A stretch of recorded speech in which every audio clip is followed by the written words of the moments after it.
So, where were you when 9/11 happened and how did you hear about it? Well, it was in the morning, and I got a telephone call from my mother-in-law, who never usually called me, and she said a plane had flown into the Empire State Building. And I thought, well, okay, like a little single-engine prop plane flew into the building. Oh, well, okay, that's too bad.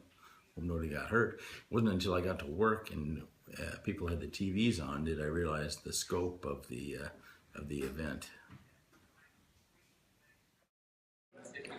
Total lives lost when World Trade Center was attacked 2,823. Maximum heat of fires in degrees Fahrenheit at World Trade Center site 230. Number of people still classified as missing from the World Trade Center that day 105. Lives lost in the crashes of flights 11, 175, 93, and 77 266. Total lives lost in the Pentagon 125. On September 11, 2001, at 8:45 a.m., 19 Al-Qaeda terrorists hijacked 4 airplanes. 2 crashed into the World Trade Center in New York City, another crashed into the Pentagon, and one more, destined for D.C., crashed into a field near Shanksville, Pennsylvania. 9/11 is known for plunging the U.S. into a war against terrorism.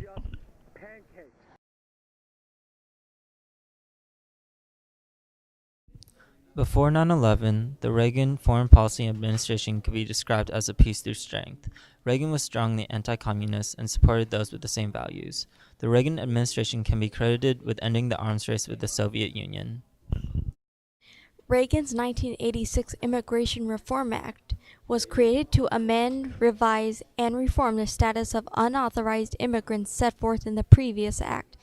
This allowed illegal aliens the opportunity to gain legal status if they met certain requirements. Along with attempts at amicable foreign relations was the Iran-Contra affair. Senior administrations facilitated the sales of arms to Iran in hopes that the arms sales would secure the release of several U.S. hostages. What were your thoughts on terrorism before 9/11? Did you sense something bad was going to happen? I didn't.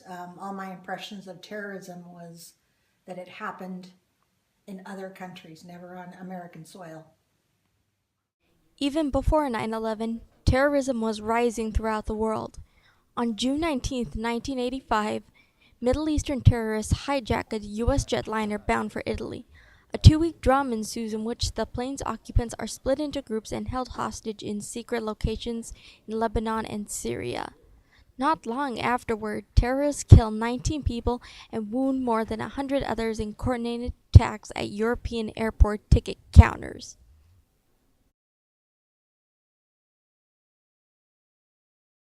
Meanwhile, President George Bush was able to win a broad mandate to act in the nation's defense. In a speech on September 20, he asked the citizens to be calm and resolute even in the face of a continuing threat, and promised that the United States would triumph over terrorism, stop it, eliminate it, destroy it wherever it grows. Difficult moment for America. Today we've had a national tragedy. 2 airplanes have crashed into the World Trade Center in an apparent terrorist attack on our country. I have spoken to the Vice President, to the Governor of New York, to the Director of the FBI, and have ordered that the full resources of the federal government go to help the victims and their families, and to conduct a full-scale investigation to hunt down and to find those folks who committed this act. Congressional leaders responded to a $40 billion disaster relief bill in September and the next year, the USA Patriot Act, which gave investigators a great deal of leeway in their domestic surveillance activities and made immigration laws more stringent.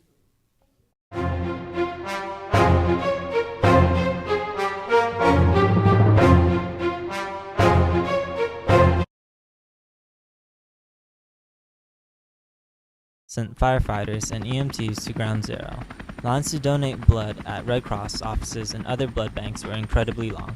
New and established charities raised money for the victims and rescue workers.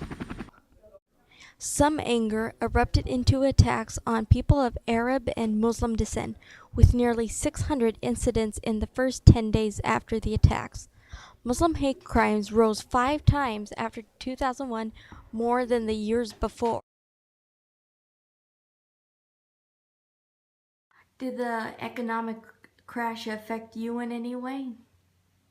It did. There was a ripple effect, and after the crash, I had to change jobs 3 times because the companies that I worked for went through financial hardship due to the crash. New York Stock Exchange, NASDAQ, American Stock Exchange remained closed until September 17th. NYSE communications were cut off, making the longest closure since the Great Depression. Dow Jones Industrial Average fell 684 points to 8,920. U.S. stocks lost $1.4 trillion in value for the entire week. From September 11 to September 17, American Airlines stock dropped from $29.70 per share to $18, a 39% drop.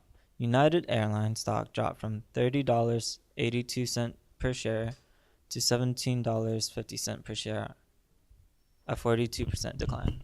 Travel and entertainment stocks fell, while communications, pharmaceutical, and military/defense stocks rose.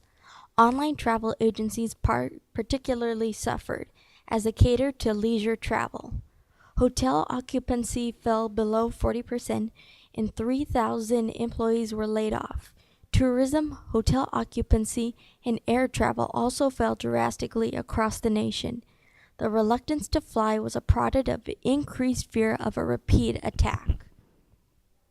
The Dow Jones Industrial Average is an average of the 30 significant stocks traded on the New York Stock Exchange and NASDAQ.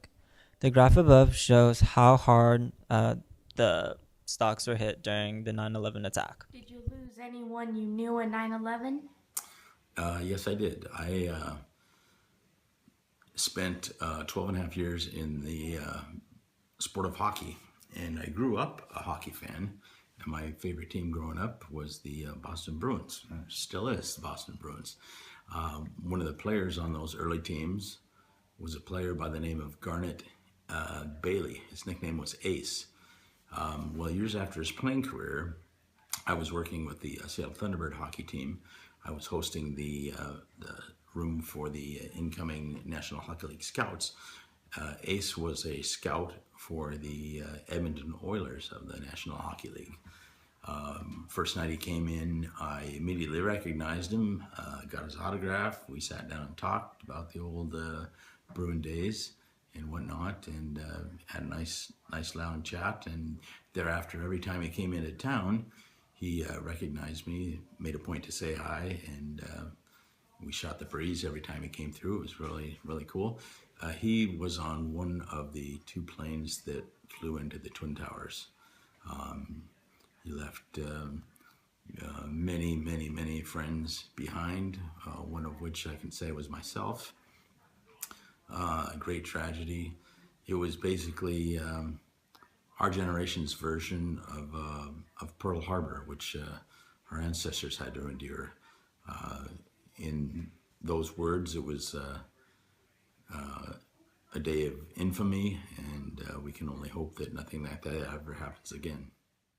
Before 9/11, foreign policy, economic stability, and social views were tense but nonetheless stable.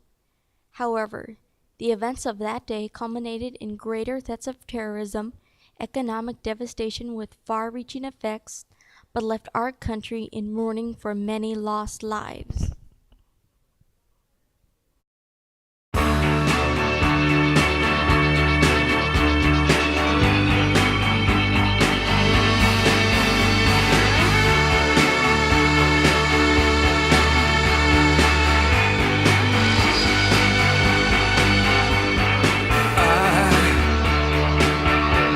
I wish I could swim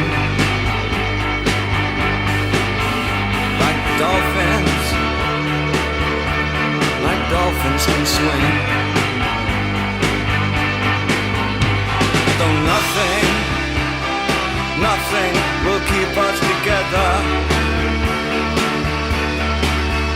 We can beat them forever